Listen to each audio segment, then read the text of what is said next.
All right. Good afternoon, everyone. Happy Sunday to you and happy Black History Month. Also, happy Valentine's Day. Many thanks to each and every one of you for not only registering for this event, but actually taking time out to attend. I'm Larvizo Wright, and I serve as president of Urban League Young Professionals, which is a volunteer organization under the umbrella of Urban League of Greater Chattanooga. We connect Chattanooga young professionals primarily between the ages of 21 and 45 to do things such as promote civic engagement, networking, and professional development. We also have a strong passion for being involved in the community and doing community service. If you are in that age group and you have an interest in joining our movement, then check out the link that should be dropping in the chat box within the next 5 to 10 seconds to sign up for membership. We can always use more hands and minds to put on events such as the one today and to do the work in our communities.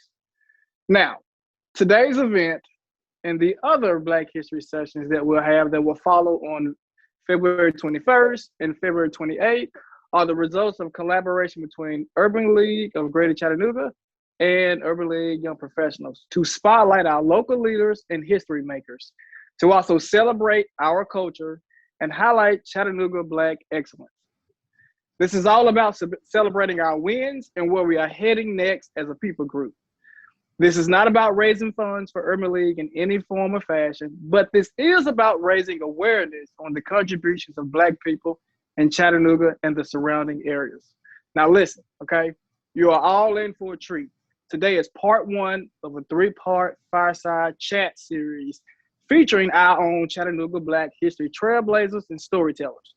Today, we're highlighting the Honorable Judge Collier. So listen, gather your kids, your significant other, your nieces, your nephews, even your dog, and prepare them to do a few things. First, I want you to listen intently and cherish this interview session. I want you to identify at least one takeaway that you can go out and share with somebody, okay? Thirdly, I want you to feel free to pose a question in the chat box that may get asked during a quick Q&A session at the end. And then lastly, I want you to look out for little-known Black history facts that will occasionally drop in the chat box, and be sure to engage others on those questions in the chat box when they pop up. I'm saying that for a reason, so be sure to engage folks in the chat box. Now, without further delay, I'm going to turn it over to Roland McIntyre, who will introduce and interview Honorable Judge Collier. Roland, the floor is yours. Thank you so much, Lavizo. Before we get into our conversation, we want to give our audience a brief biography of Judge Collier. United States District Judge Curtis Collier is a native of Lorena, Arkansas. He obtained his Bachelor of Science from the Tennessee State University in 1971. His Juris Doctorate degree was obtained from Duke University Law School in 1974. Judge Collier has served as a United States District Court Judge for the Eastern District of Tennessee since May 1995. On October 7th of 2005, he became Chief Judge of the court and served in that position for his 7-year term, which ended on October 7th, 2012. He was nominated for his position by former President William Jefferson Clinton on May 8th, 1995, where he was confirmed by the United States Senate. Prior to assuming his position as a federal judge, from August 1987 until May 1995, Judge Collier served in the United States Attorney General's office for the Eastern District of Tennessee. He was the supervisory assistant U.S. attorney in charge of the Chattanooga branch office, where he supervised a staff of 7 attorneys, 6 legal secretaries, and 1 student assistant. From 1974 until 1979, he served in the United States Air Force as a captain in the Judge Advocate General's Department with assignments in Georgia, the Republic of the Philippines, and California. After separating from active duty, he began working for the U.S. Justice Department. He served in the U.S. Attorney's Office for the Eastern District of Louisiana in New Orleans from 1979 until 1987, where he held management positions, including Chief of Special Prosecutions and Deputy Chief, Criminal Division.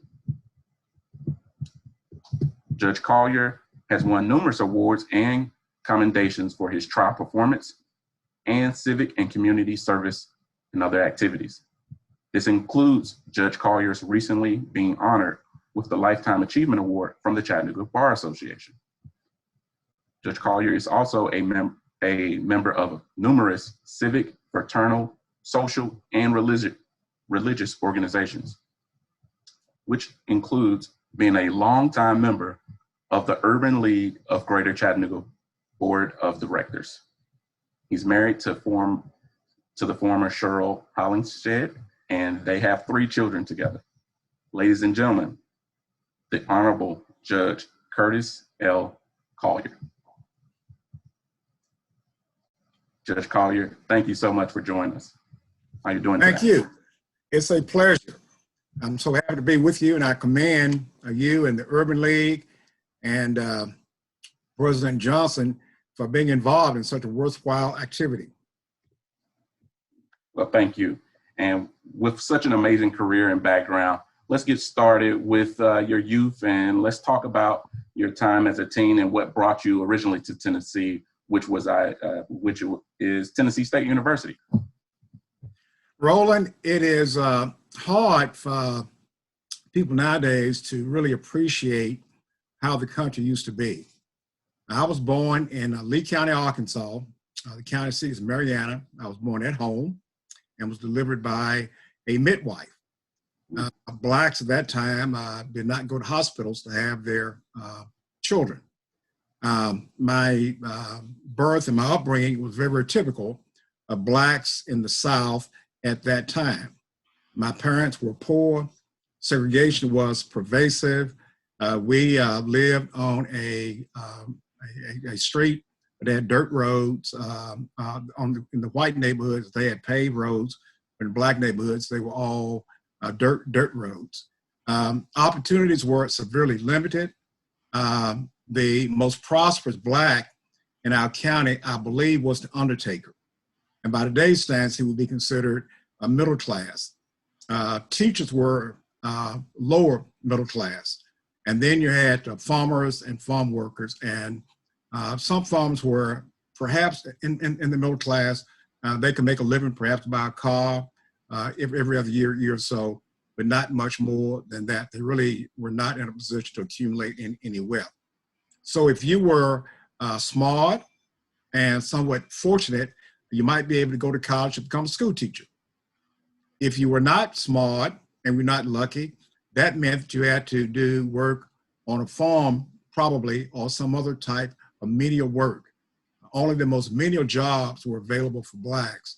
So if you went to a bank, the only Blacks you would see would be people sweeping the floors and mopping. If you went to a grocery store, you'd see the same thing. If you went to a department store, you would see the same thing. Blacks cannot be cashiers, they cannot be clerks, they cannot do anything at all other than the most menial jobs. So I grew up in that environment. Agriculture was key and cotton was king. So everybody had to work in cotton fields for the most part. And I started working when I was 10 years old. I was a water boy for about 2 years. So I'd take water out into the fields so the older children and the adults could have water. They could not stop. They had to stay in the fields working. And when I was 12, I started working myself, and we called it making a day. So you had to work 10 hours a day chopping cotton, and we made 30 cents an hour. So at the end of your 10-hour day, you got $3. And the kids had to work because the parents needed the income from the children. They needed that income to pay the rent, to buy food, to buy clothing for the children, and whatnot. The schools were, of course, segregated. So I started school the year after Brown versus Board of Education was decided at an all-Black school. And 12 years later, I graduated from that all-Black school. My sister was 2 years younger than me, graduated from that same Black school. And then my brother, who's 4 years younger than me, graduated from that same Black school 4 years later. My brother and sister were twins. 2 years after that, I actually graduated from an integrated school. So it took integration a long time to really make its way into much of the rural South.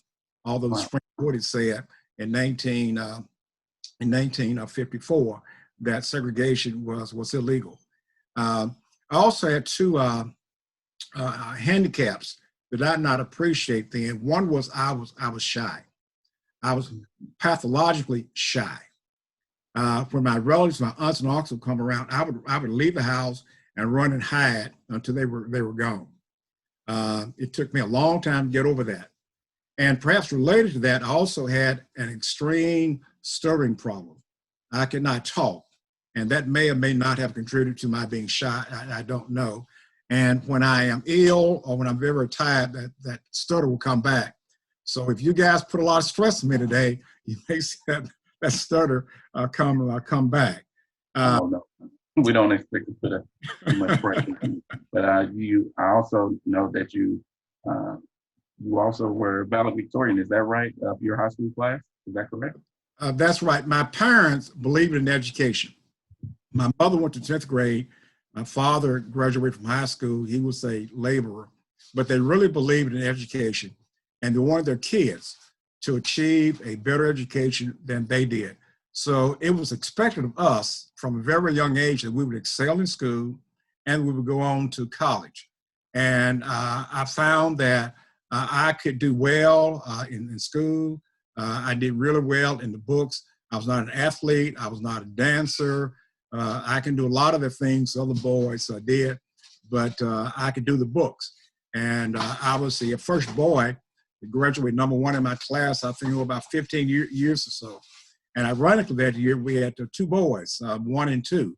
I was #1, and Jesse, one of my friends, Jesse James Williams, was #2. He graduated with a 3.98 average, and I keep in touch with him from time to time. So I graduated as valedictorian of my school, and I wasn't sure what I wanted to do with my life. As I said back then, the opportunities were very, very limited, and teaching was the primary career field if you went to college. And I was pretty sure I did not want to teach. Teaching did not appeal to me at all. The summer between my junior and senior year of high school, I'd gone to a special program sponsored by the National Science Foundation at Tougaloo College in Tougaloo, Mississippi. And they taught physics and chemistry at the college level.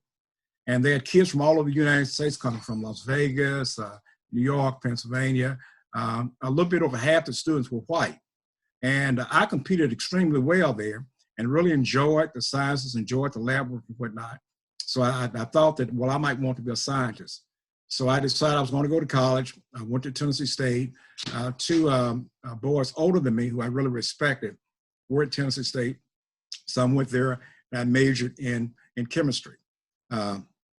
The experience at Tennessee State was a wonderful and very wholesome experience. It was a huge culture shock for me. My high school class was the largest class in history of the county. We had 177 people to graduate, and my hometown had about 5,000 people. And I set foot on the hill, and there were 5,000 students there. 5,000 students. So there were as many students at Tennessee State when I arrived as there were people in my hometown. So that was a huge culture shock for me. Wow. And with you choosing chemistry, you go into Tennessee State. I mean, what made you choose the Tennessee State?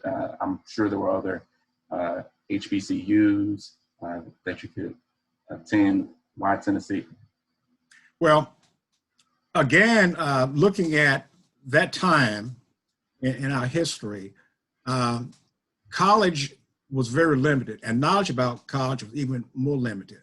I don't think anyone in my class went to a white college, and that would have been true of the classes ahead of me. The University of Arkansas was across the other side of the state. Closest white college to us was Arkansas State University, and that's in Blytheville, so that's maybe 56 miles north of where we were. It's on the edge of the Delta, but no one from my community had gone there. So if you're going to a college, it was going to be a black school. And we did not have a very high opinion on the two black schools in Arkansas. And I heard a lot of good things from the young men who'd gone to Tennessee State who would come back and they would talk about it. Plus, there were some other people much older than me who had gone to Tennessee State and had done well. One was in my Sunday school. She was about 6, 7 years ahead of me, and she'd excelled at Tennessee State, and she spoke very, very highly of it. So Tennessee State was pretty much it. And it became something of a family tradition. The sister I told you about, who was next to me, she went to Tennessee State. She was Miss Brains. She graduated. The brother went to Tennessee State, and the girl and the twins went to Tennessee State. So we have 4 of us that went to Tennessee State and graduated from Tennessee State. Wow. So tell me, you started with chemistry, but you're a judge now. So how did that transition happen through your years in college at Tennessee State and going on to do? Tell me a little bit about those college years and that transition there. What happened there? Well, as you can imagine, the sciences are very demanding. Mm-hmm. I had to take 3 4-hour courses. Chemistry was a 4-hour course. I had to take chemistry every year. I had to take some math course, and those math courses were also 4-hour courses. My first year, I had to take a German, which was a 4-hour course.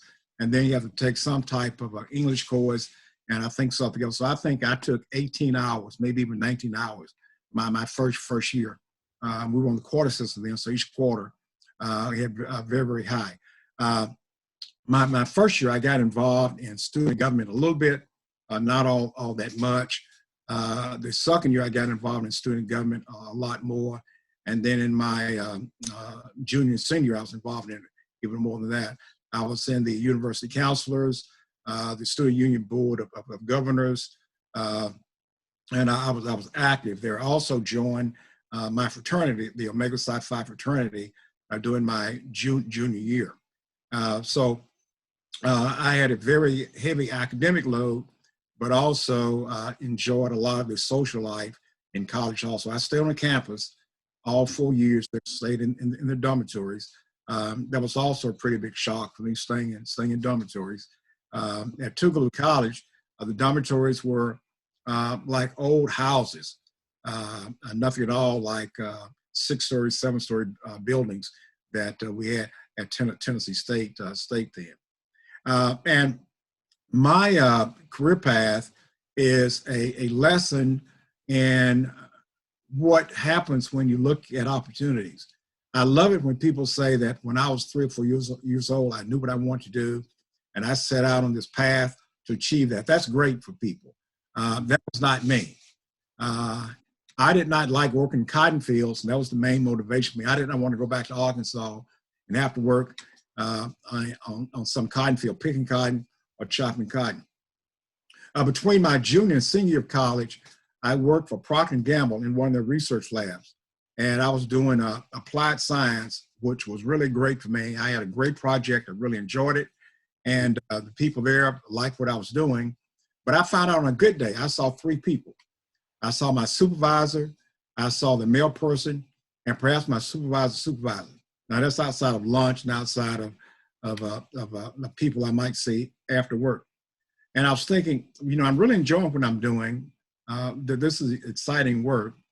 But if I do this, I'm going to be here until I'm 60, 65 years old.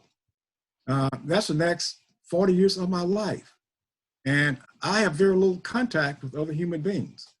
And I think I might need a little bit more interaction with my fellow human beings and what I'm getting. So I may want to look at something else. One of the students in the program was from Michigan State, and he was a packaging engineering major. And he had arranged a tour of the patent department at Procter & Gamble. Procter & Gamble at that time had one of the largest patent law departments in the United States. And he was going to spend a day with them. And I heard about it and asked, well, you think I could tag along? So he called and they said, sure. So I came and we spent, I think, a day, maybe a day and a half, talking to the lawyers there, looking at what they did. And patent law is a way to combine a technical background in chemistry or engineering or some other science with law. And there are not all that many people that have a technical background, so there's always openings in patent law. You can always get a job there. And I thought that that might be a way for me then to make a switch without having to start all over again. I put too much time into my chemistry major to look for another major. So I wanted to go in and get my degree in that. And I got back to Tennessee State. I started looking into law schools, did everything the wrong way, applied to 5 law schools, and I got accepted to 2, got put on the waiting list for 1, and got rejected by 2. And the 2 that accepted me were Duke and Vanderbilt. And since I spent 4 years in Nashville, I just that I might want to see another part of the country, so I wound up at Duke. In hindsight, again, that turned out to be a very, very good decision. Wonderful. So what would you give to advice to individuals now early in their career looking to figure things out as you matriculated through your college career, going to Duke, and then gearing yourself more towards the law? It doesn't necessarily have to be about your career, but just someone that's not even in those necessarily in that career field. What advice would you give those young individuals about choosing a career and what's best for them? If you do have a passion, you want to see if you cannot find a career that fits in with your passion. It is more important to be doing something that you really enjoy for the rest of your life than to be doing something that gives you a lot of money, but you don't find personal satisfaction in it. You will burn out doing that. And at some point, you won't be performing all that well. And you may look back in your life and you don't feel that you've done anything at all that is worthwhile. So try to look deep in yourself and see what is it that you really, really enjoy doing and what really, really satisfies you. And then see if you cannot find a career that coincides with that. Then once you do that, you want to set very, very clear goals for yourself. And these are not goals that other people have. They're not external goals, they're internal goals. They're your personal goals that you're setting for yourself that you want to meet. And in whatever job you're doing, you want to make sure that you add value to it. Whether it's a low job, or it's a mid job, or whether it's a high job, you want to make sure that what you're bringing is something extra. You're adding value to it. You always want to be in a position that they have to make some cuts. They look around, you're not the person that's going to be cut because you're adding too much value to the organization. You never want to do the least you can get by with. Yeah, you can survive for a while doing that, but at some point, a decision is going to be made, well, who is it that we don't need? And the person we don't need is the person who's always doing the least they can get by with. Nowadays, you also have to be very, very flexible in your careers. But when I was coming along, it was common for people to have a job and they would stay in that job their entire career. That does not happen all that much anymore. You have to be flexible and also have to learn what is going on in your field. Early in my career, I had a case, it was a very sad case, involving a fellow who worked for one of the big insurance companies here, who was an expert in mainframe computers. He was tremendous in mainframe computers, knew everything there was to know about mainframe computers. But the company decided to go to desktop computers. And he resisted that, did not like that at all. But he's the manager of the department. He's the head person. Well, that created some issues because the company was committed to going to desktops. He was an expert in mainframes, and he wasn't able to make the adjustment. So guess what? He didn't have a job anymore. And we want to make sure that we're flexible and we're trying to stay in touch what's going on in our field and what the goals in our field. So we're on top of that. So if there is a change, you can make that change. And you're not so wedded to what you've done in the past that you may have been extremely successful at because those jobs may not exist anymore. There were people, tremendous elevator operators. They're the world's best elevator operators. Well, We don't need elevator operators anymore. So adaptability and change, it sounds like, are very vital. Speaking of change, and I'm thinking about you going through your career, and the civil rights movement is going on, and you're moving through your career and you're transitioning to law. That had to have some type of an effect on you, didn't it? What are your thoughts on the civil rights movement and as you progress through your career? Well, I did grow up in the civil rights movement. I remember that my parents and my grandparents, and I think all the adults around us were very much in awe of Dr. King. In almost every Black home you went to back then, there'd be a picture of Dr. King and JFK on the wall. They were almost like icons. And it's really interesting. There's a dichotomy there, because there's so many people who were huge fans of Martin Luther King, and you lived in a completely segregated area. The summer after my first year in college, I worked for something called the Voters Education Project. Vernon Jordan started it. I was dumb and ignorant and did not understand the dangers involved. And looking back at it, I shake my head saying I did that. But the idea was that you have these young people going to these very, very rural areas trying to get Black people to register to vote. And this is a few years after the free civil rights workers in Mississippi had been killed. So this would have been the summer of 1968. So we're going to these rural areas. We're going to sharecroppers' homes, tenant farmers' homes, knocking on the door, talking to people. And a large percentage of them would tell us that Black people should not vote, that a voter was not for Black people, that only white people should vote. And because segregation and the idea that Blacks were racially inferior was so pervasive, a lot of them bought into it. So you have these two things going on. You have some people that are big fans of Martin Luther King and they brag about Martin Luther King. Then you have another segment that's also pretty large that think that because of their inferiority, that Blacks should not be involved in public life, they should not vote, should not run for office, and should not make waves. But my family, although they were not active, and very, very few people in Lee County, Arkansas at that time were active, they were big fans of Martin Luther King. During the summer that I spent at Tougaloo College, I had a chance to participate in a march with Martin Luther King. That was the summer that James Meredith was shot just south of Memphis, and that was called the March Against Fear.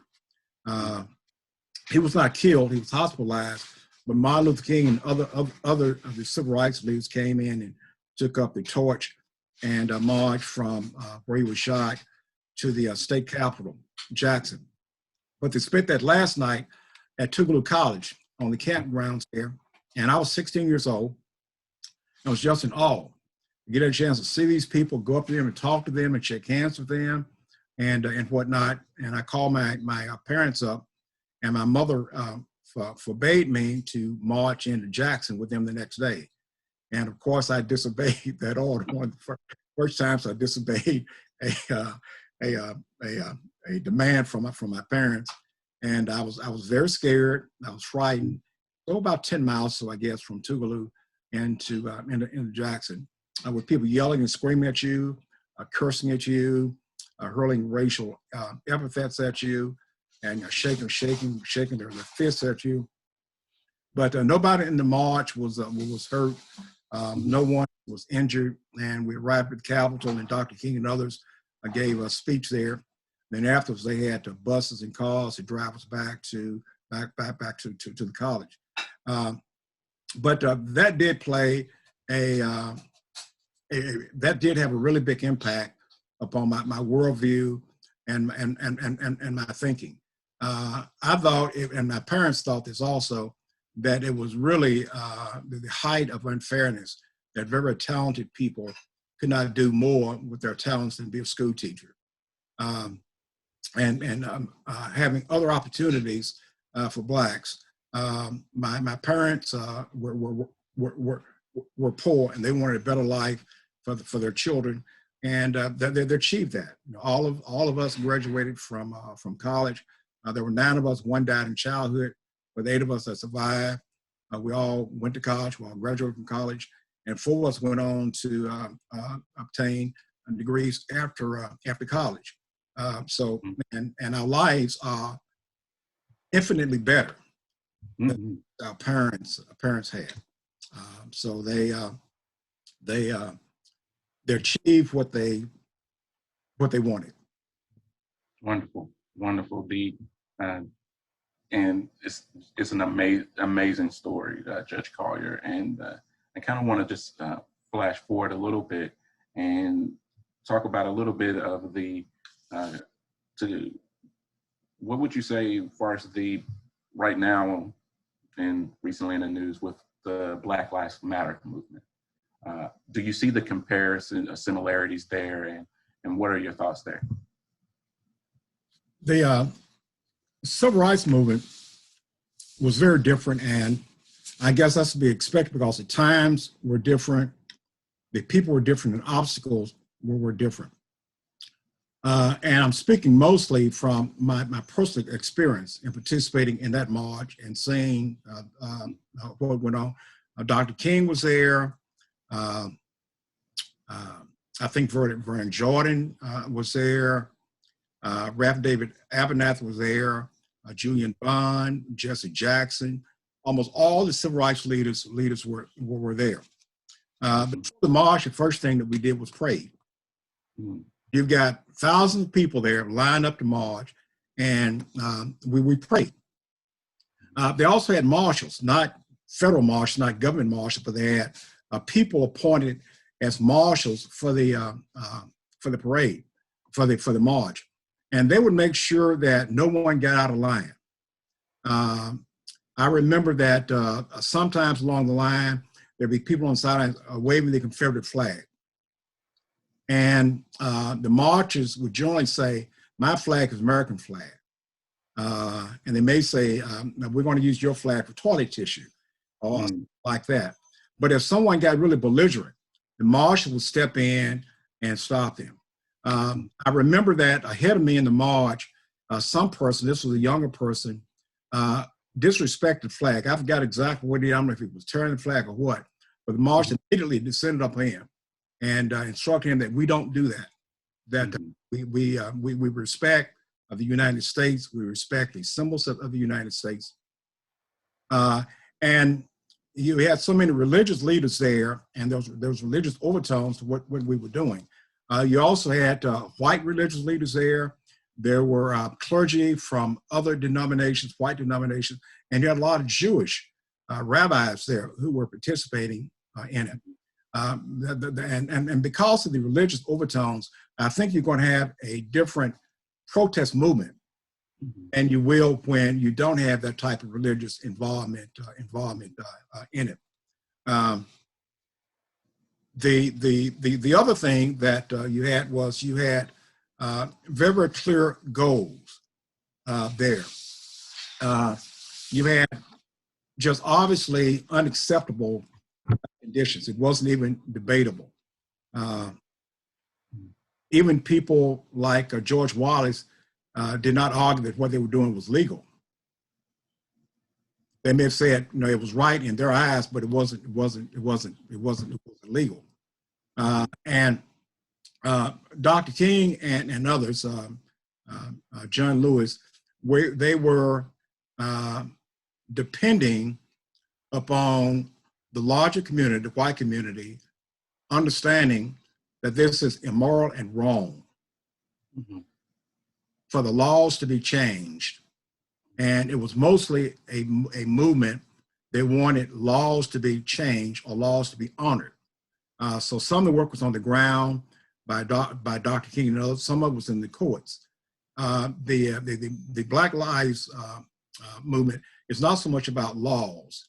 It's more about changing the minds of people, of police officers, of government officials, of corporations, and ordinary. So in the grand scheme of things, you're seeing that people are asking to be respected, be treated fairly, but the times were very different, the people were very different, and the goals were very, very different. Thank you very much for your comments there, Judge Collier. We really appreciate it. And I want to bring it home to Chattanooga. Now, I know that President Clinton appointed you in the 90s, but you've been here since 1987, is that correct? Tell us a little bit about just living here in Chattanooga, and what do you enjoy about Chattanooga, and anything that you may even miss about Chattanooga as the times have changed over the years. Yeah, it's the beneficiaries of a lot of work that went on. I liked Chattanooga when I first arrived, but there were some obvious problems. One of the problems was that Blacks had almost no influence in the public life of this city. And some of the public officials were very disparaging of Blacks. They would say things that nowadays would create a riot. And they were very open about saying things. And then one of the reasons was because Blacks had no political influence. Johnny Franklin was only elected person in the city at that time, and he was in charge of education. We had two Blacks on the city commission, Reuben Taylor and Reverend McDaniel at that time. But Blacks were almost like an unnecessary part of the population. Also, job opportunities were extremely limited. One of the things that you often heard was that Black kids had no job opportunities in the city. If they wanted to do something with their lives, they had to go someplace else to make a living. One of the first things I did when I came to Chattanooga was have lunch with one of my classmates from Tennessee State. She was here and she was working. She grew up here, and we had lunch, and I was asking her about this city that I'm moving to. She said, well, there are three things, Curtis, you never see in Chattanooga. You never say Black superintendent of schools. You never say Black chief of police. You never say Black mayor. I think we've had a number of Black superintendents of schools. We've had, I think, a number of Black chiefs of police. I don't think we're a Black mayor yet, but we've had two to very race, and we've got several in the race now. And I think that that's a sign that Chattanooga has changed an awful lot. There are job opportunities for youngsters now that did not exist then. And there are political positions that are available for Blacks now that were not available then. I have thought that when I got here, Chattanooga was a very wholesome city. It was a good place to raise a family. It was also a place where people got involved on a volunteer basis in their community that I really, really like. I've lived, as you read, I've lived in California. I lived in Cincinnati. I lived in Rochester, New York. I lived in Durham, North Carolina, Nashville, New Orleans, California. And I've never been in a place where you have so much community involvement and community members willing to take charge. It's a place that if you have a good idea, you have some energy, you can make it happen. If you're in New York City or you're in Los Angeles, you've got a good idea, you've got a lot of energy. Guess what happens to your good idea? Nothing. It doesn't go. The cities are too big, and there are too many problems in bringing it about. And this is an example. I was in the U.S. Attorney's Office, and I heard that there's this program that the Justice Department was interested in called Weed and Seed. And the idea was that you would take crime-ridden areas of your city, you would devote a lot of law enforcement to it, and clean it up. Then you would bring in a lot of money from some of the government agencies and government programs to clean it up. I talked to my boss about it. He wasn't all that interested in it. What a change of administration. I talked to their boss, but he said, that sounds like a good idea, Curtis, we'll run with it. So I talked to the chief of police, I talked to the mayor, I talked to the sheriff. They all thought it was a great idea. And the first Weed and Seed program was brought in this whole district, in the Eastern District of Tennessee, was brought to Chattanooga on the east side. And it worked well. They backed out of it maybe about 10 years or so later, but it did great. It's just one idea, someone with energy to follow up on it, and follow through with it. And it affected people's lives. So people who live in that area had a much better chance at survival and advancement than they did had not that program been implemented. Okay. Wow. The Judge Collier, thank you so much for so much information, wisdom you bestowed on us today. And we really do appreciate it. At this time, we do want to go to our Q&A section of the program here and look to our Urbanly Young Professional team and see if there's any questions that we may have or anyone has in the chat. Feel free to place those questions in the chat at this point, and we will certainly get Judge Collier's feedback. Hey, we're rolling. Can you hear me? Yes, sir. All right. We do have a couple of questions that have come in so far. The first one goes back to an earlier part of the discussion. Judge Collier, you talked about when applied to, I think it was 5 or 7 different law schools. You made a comment about you did everything the wrong way when going about law school. So those are what did you mean exactly by saying you did everything the wrong way when getting ready to go to law school or going to law school? Okay. I give people advice about going to law school now. And the first thing I tell them to do is to take a course for the LSAT, the law school admissions course. There are people that offer courses for you to study, and you can learn about the test, and you're a lot more comfortable. I did not know that. They got a little pamphlet that went with the application that I read that, and I get to law school at Duke, and these kids are from Harvard and Yale and Chicago and whatnot. They're all taking tests. They're all taking these courses or so before they took the test. I did not do that. The second thing to do is you look at the law schools, and you break your law schools down into 3 categories. The first category is law schools that you're going to be competitive. You think you have a pretty good shot, but you're not guaranteed to getting in. The second category are schools that are not quite as good that you know you're going to get into. They're happy to have you. The third category are schools that's a reach. So you have these 3 categories of schools, and you want probably at least 5 schools in each category. The law school is very competitive. It's competitive to get in, and the better the law school, the more competitive it is. And they will reject people that you would not expect. I was on the admissions committee at Duke my 3rd year in law school, and we rejected probably 20 or 30 people that had perfect LSATs and 4-point GPAs because they were from New York City. We could have filled up the school with people from New York City if we wanted to. So it's very competitive. So you want to take a course to prepare you for the LSAT because you want to score as high on the LSAT as possible. Then you want to select the schools that you want to go to. And I did not know any of that. I just took the test blind, did well on the test, and then just applied to the 5 schools. That was way too few schools to apply to. I should have applied to at least 3 times that many, probably 5 or 6 times that many. But I tell people that now. I tell people, don't worry about the cost. It is worth it. And a law school is a little bit like a pro football. If you are an All-American at Alabama, you're going to get drafted very, very high, and you're going to stay with the team until you prove that you cannot play. You could be equally as good graduating from Podunk Community College, and they will think that you cannot play. So you've got to prove that you can play. And graduating from law school is like that. Come from a top law school, everybody assumes that you can do the job, and you're going to stay until you prove that you can't.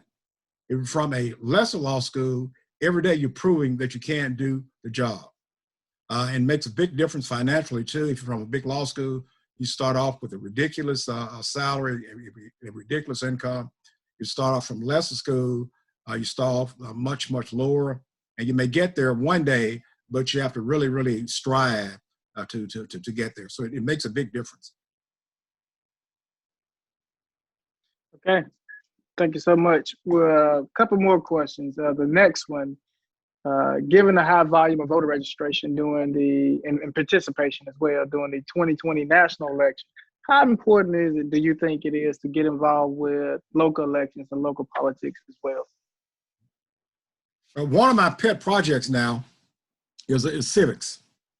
And I've done an awful lot in civics education, civics outreach. This country depends upon the average person having knowledge of the issues, having knowledge of the candidates, and being an active participant in the government. That means not only knowing the issues, but voting, staying in contact with your representatives by writing to them or calling them up on the telephone, talking to your friends and neighbors. And so voting is an essential component of that. You cannot have a representative government if people are not active in voting. You just can't have it. And I always smile when people complain about what's going on and about who's doing what, or who's not doing what. You ask them, well, what have you done about it? And the answer almost always is complain.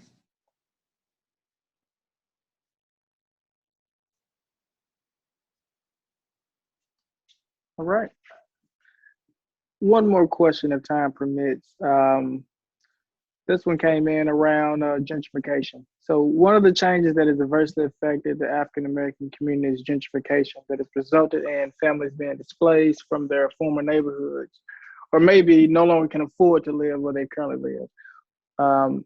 As a citizens, what steps can be taken to help address that? I don't have an answer to a lot of the policy issues that's prevalent now, but what you point out is a real one. I go to church, I go to Southern Missionary Baptist Church, and I was told some years ago that that was going to be one of the fastest growing areas in the city. You have a lot of members in that church that grew up there. They walk to the church. They have friends of that neighborhood. The church plays a huge role in their life. And as the community is changing, the houses are being bought and torn down, they're putting up new houses, they're putting up apartments and whatnot, and people that live there cannot afford to live there anymore. The answer is not, well, you will move them to the suburbs. Being in the suburbs removes them from their community, the community they have lifelong ties with.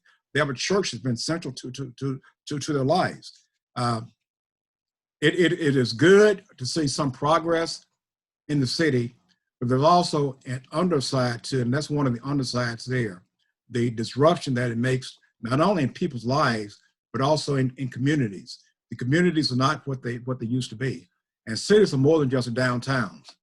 Cities are also made up of people and communities. All right. Thank you, Judge Collier. That wraps up the questions that I'm seeing coming in, because I do want to be mindful of the time. So I want to now pivot to a portion of the program to try to do something nice for somebody that's out here that's participating. So we've been monitoring the engagement in the chat box. We've been looking at how many people have joined, and so we do have a giveaway. We do have a $50 gift card to Herman's that we want to give away. And just in looking at some of the questions that have been asked and some of the feedback, the winner of this gift card is Ella Webb. Ella Webb. So we will make sure that $50 gift card is available at the office of Urban League of Greater Chattanooga, whether we pick up this week, if you want to make sure somebody's available to bring it out to you. I do belong to the next agenda item. I want to Judge Collier for taking time to bless us with your wisdom today. Thank you for entertaining some questions that were not a part of the sample questions you saw beforehand. So we appreciate you, appreciate your flexibility, engaging the people. Thank you. I want to Will for being our tech team today. I want to thank Stephanie at Urban League for with Urban League YP. for supporting the logistics. Mr. McIntyre, Roland, for being brave. Leaders go first. Thank you for being the first interview in part 1 of the 3-part series to moderate today's Fireside Chat. And then last but not least, Candy Johnson, the Urban League of Greater Chattanooga CEO, for casting a vision for what has transpired today. And so, Candy, if at all possible, I would like to give you the floor for a little bit to say any remarks as we prepare to close.